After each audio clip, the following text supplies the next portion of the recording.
Hola a todos los aluminiólogos lovers, bienvenidos una vez más a todo lo que debes saber hoy sobre aluminio. Preparen el café, que esto se va a poner bueno. Hoy en todo lo que debes saber vamos a hablar sobre el aluminio, uno de los elementos más importantes en el planeta Tierra. Además, el producto destino de nuestra empresa, por el cual nuestros clientes nos visitan. Además, por eso nos llamamos aluminiólogos. Somos los especialistas en el aluminio y logo. Juntos hacemos el hogar del carpintero metálico.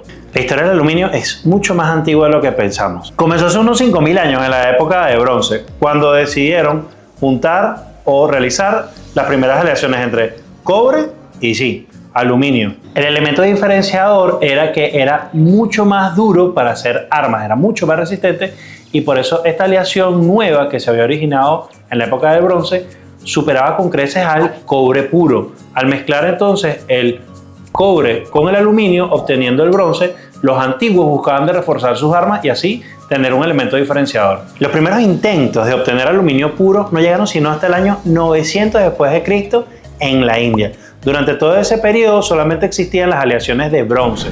Sin embargo, los hindús no tuvieron tanto éxito y tuvimos que esperar hasta el siglo XVIII para que este pudiera ser aislado como un elemento puro. Ya en el siglo XVIII, el científico francés, que sale aquí abajo porque mi francés no es muy bueno, logró consolidar los primeros elementos de aluminio puro. Sin embargo, este proceso era altamente costoso debido al gasto energético que producía generar una pequeña barra de aluminio. Por eso, en algún momento, el aluminio llegó a ser tan caro o más caro que el oro. Tendríamos que esperar hasta 1944 para que aquí, en Venezuela, cerquita, en el estado de Bolívar, pudiésemos empezar la explotación industrial de la bauxita, como la conocemos hoy, siendo Venezuela uno de los países con las mayores reservas de aluminio. En estos momentos estamos entre la 11ª y la 10ª reserva de aluminio del mundo. Prácticamente la mayoría de la bauxita que se extrae hoy en día en Venezuela, y desde 1944, ha estado en la región de Guayana. Una de las minas más importantes es la mina de Pijihuao, donde hoy en día aún se sigue extrayendo gran parte de la bauxita, que luego llega a las reductoras de la CBG. Las minas del Pijihuao siguen siendo unas minas a cielo abierto. Esta es la metodología tradicional.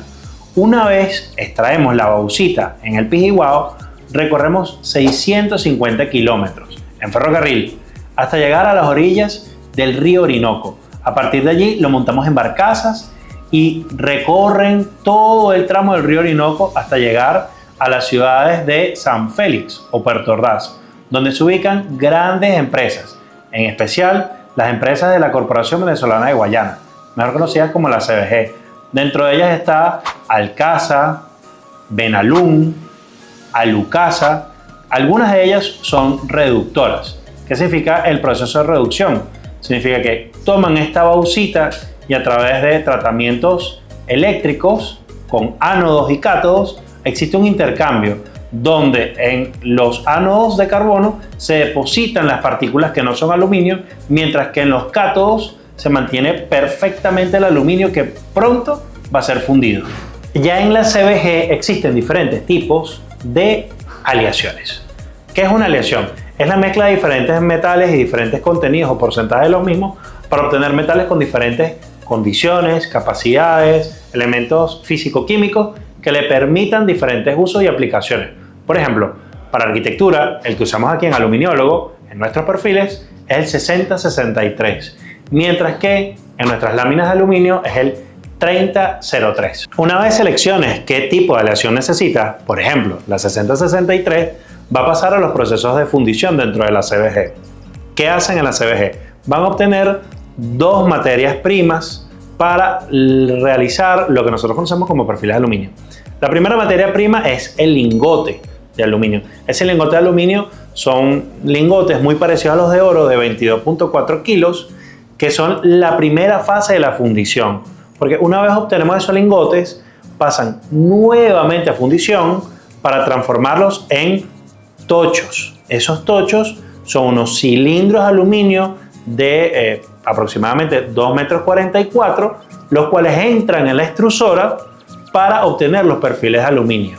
Voy de nuevo, entonces serían, pasamos el aluminio, vamos a los lingotes en una primera fundición donde retiramos la mayoría de las impurezas, una segunda fundición donde pasamos de lingotes a tochos o cilindros, y esos cilindros después llegan a extrusión que es por donde nosotros obtenemos, a fin de cuentas, los perfiles de aluminio. Ya escucharon de la historia. Ahora vamos a ver qué ocurre en el día a día. Cómo los procesos de aluminio en el pasado han impactado en el aluminio moderno y cómo eso nos derivó en dos grandes ramas que comercializamos hoy en día en Aluminiólogo: las láminas y los perfiles. Vamos a seguir aquí abajo profundizando sobre eso para que seas un experto en todo lo que debes saber sobre aluminio.